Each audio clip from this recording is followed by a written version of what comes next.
Once upon a time, in a quiet little village at the edge of a forest, there lived a widow and her two daughters. The elder, Clarice, was the very image of her mother, sharp-tongued, proud, and vain. The younger, Marianne, was gentle, patient, and kind-hearted, just like her late father. Their cottage was humble, with ivy creeping up the stone walls and a small garden of herbs and wildflowers that Marianne tended daily. Though poor in possessions, it was often rich in the scent of rosemary and thyme.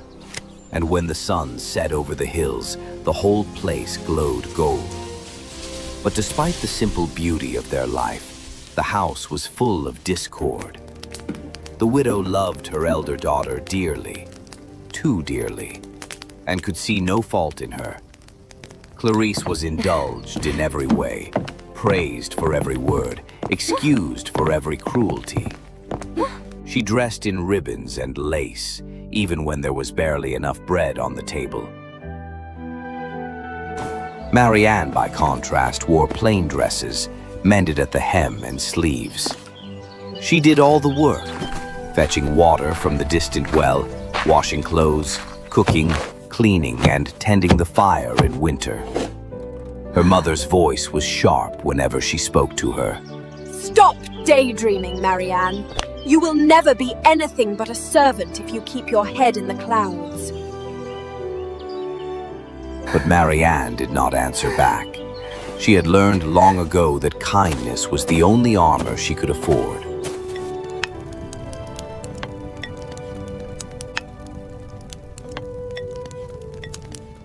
One summer afternoon, the sun was fierce upon the fields, and the air shimmered with heat. The widow realized there was no water left in the house.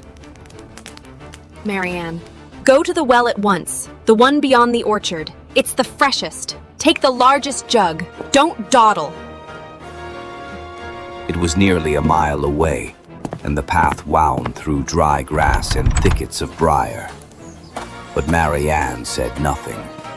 She lifted the jug, tied a kerchief over her hair, and set off.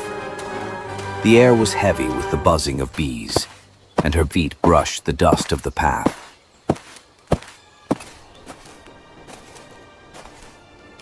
By the time she reached the old stone well, her arms were trembling with fatigue.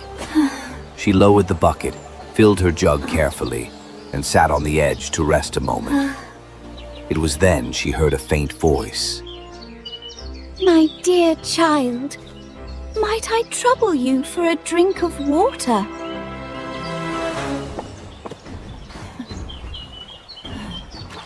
Of course, ma'am. You must be very much parched in this heat. Marianne set down her jug at once. She dipped her jug again, rinsed it clean, and drew fresh water from the well.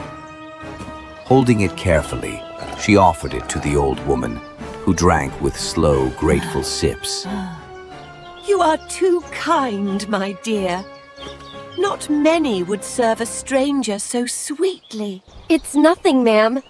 You looked thirsty, and I was here. It is not nothing, child. Few hearts are so pure that they do good without thought of reward. The old woman's eyes gleamed with something ancient and knowing.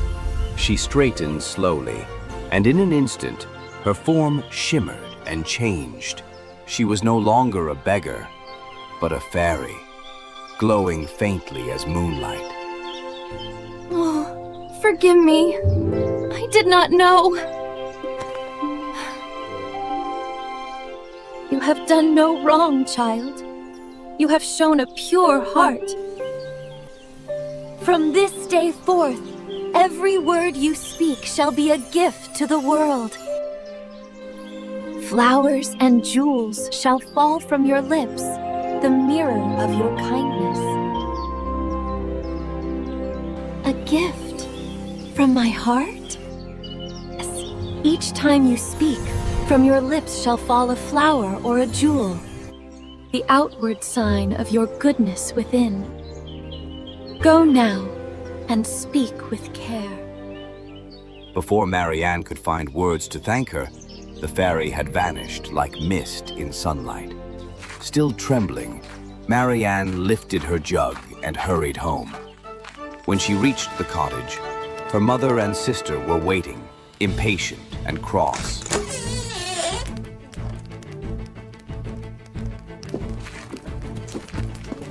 At last! Did you fall asleep at the well? Give me that water! Oh, sorry, Mother.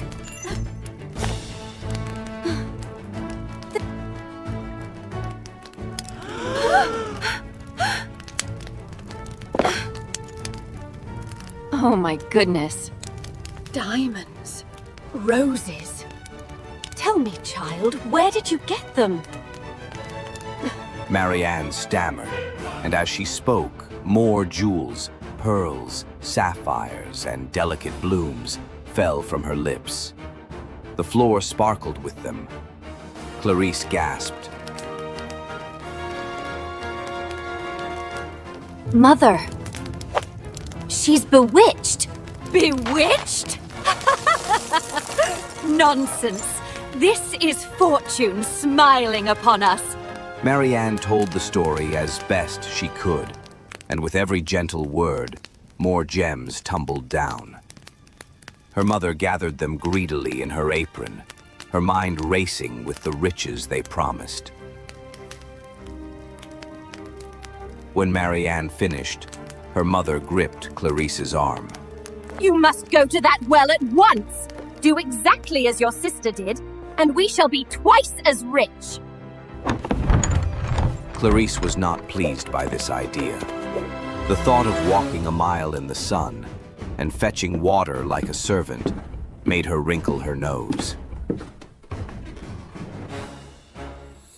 But when she saw the pile of diamonds glittering on the table, she changed her mind. Very well, if it will make you happy. Be polite. Speak kindly to any old woman you meet. Clarice muttered to herself the whole way. The dust clung to her shoes, and the heat made her flush with irritation. When she reached the well, she bent to fill her jug. But before she could lift it, a figure appeared beside her. It was again the fairy, though this time she looked not like a beggar, but like a beautiful princess. Clarice stared at her, unimpressed. Good day, madame. Might I kindly have a sip of water? I have not come here to serve strangers. If you're thirsty, draw your own water. You would deny water to one who thirsts? I would deny it to anyone who thinks me a servant. I came here for my own business, not yours. Then you shall be rewarded according to your heart. Clarice blinked, startled, but shrugged. What nonsense! She muttered and began the long walk home.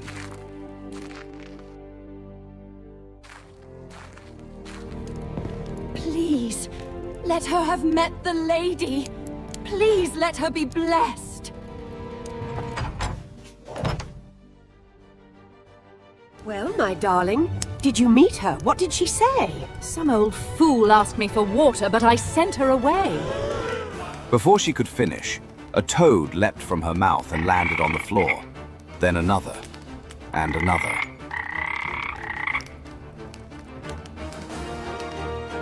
The next word brought a snake, coiling and hissing.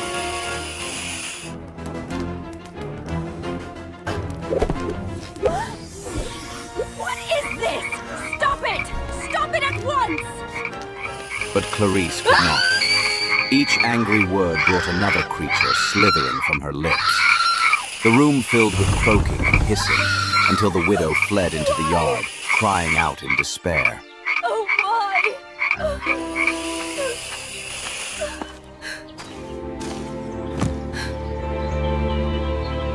This is your doing! You've cursed your sister! No, Mother, Get out! You have brought ruin on your sister and on me! Get out! Get out now! The sun had just begun to set when Marianne left the house. She walked toward the forest, her eyes wet with tears.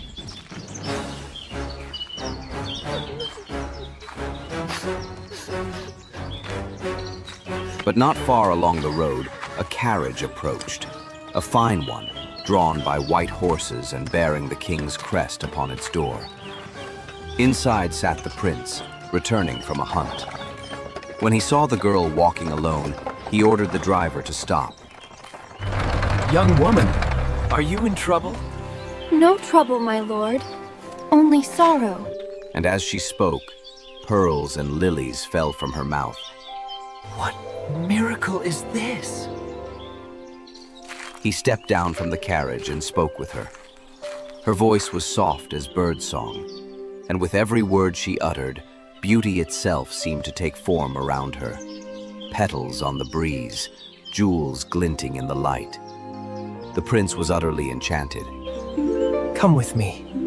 My father must meet the maiden whose words are jewels. Marianne hesitated, but something in his eyes, honest and gentle, made her trust him. She climbed into the carriage, and they rode to the royal palace.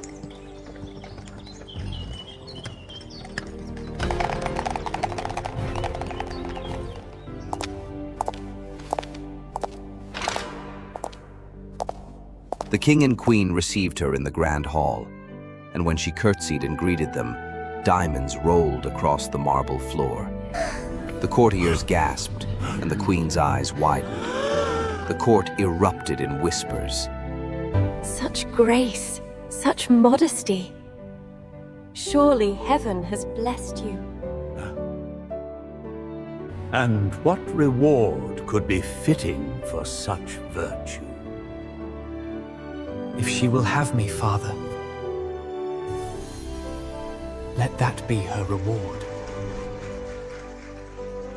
The king studied the girl for a long moment, then nodded. So be it. A woman whose words bear flowers will surely make the kingdom bloom. And so, Marianne became the prince's bride. Her wedding gown shimmered like moonlight, and wherever she spoke, blossoms scattered along her path. The people loved her for her kindness, her humility, and her radiant smile. Back in the village, things grew bleak. The widow, in her bitterness, found no comfort in her riches. The jewels she had gathered seemed dull and worthless now that her kind daughter was gone. What good are riches when joy itself has fled? As for Clarice, no one dared speak to her. The creatures that leapt from her mouth drove people away in fear and disgust. Even her mother, at last, could not bear it. You've brought shame and misery on us both. Leave this house and never return. Mother, please. Why? Why must I suffer so? Clarice fled into the woods, weeping and cursing. But every curse brought more toads and snakes. She wandered, friendless and unloved, until at last she vanished from the world. Some say she still haunts the forest paths, her words croaking from the mouths of frogs by the well. As for the widow, her greed turned to madness.